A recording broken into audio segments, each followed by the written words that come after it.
জীবনের দৌড় কখনো শেষ হয় না। জীবন এক অদ্ভুত দৌড়।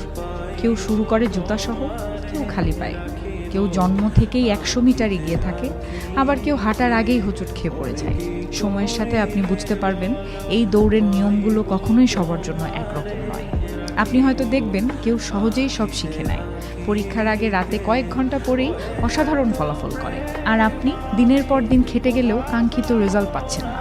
আপনার আশেপাশে এমন অনেক মানুষ থাকবে যাদের জীবন বাধাবিহীন রাস্তায় চলতে থাকে। তাদের কখনো টাকার চিন্তা করতে হয় না, বাবা মায়ের দেয়া ক্রেডিট কার্ডের বিল মেটায়, আর আপনি একবার টিউশন ফি চাওয়ার আগে কতবার চিন্তা করবেন সেটার কোনো হিসেব নেই।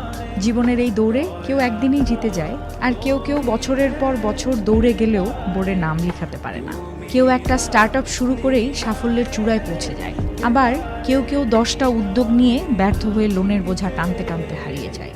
কখনো এমন হবে আপনি দেখবেন আপনার চেয়ে কম দক্ষ, কম পরিশ্রমী কেউ আপনার স্বপ্নের চাকরিটা পেয়ে গেছে।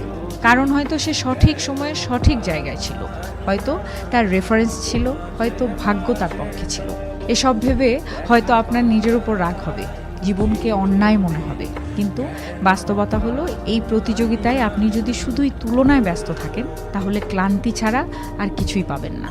এখানে কেউ একটা গাড়ির মালিক হওয়ার স্বপ্ন দেখে, আরেকজন সেই গাড়িটা বদলে আরও দামি কিছু চায়। বড় ফ্ল্যাটের মালিক হওয়া মানুষের স্বপ্ন থাকে আরও অনেক বড় কিছু। তাহলে উপায় কি? উপায় হলো নিজের লেন ঠিক করা।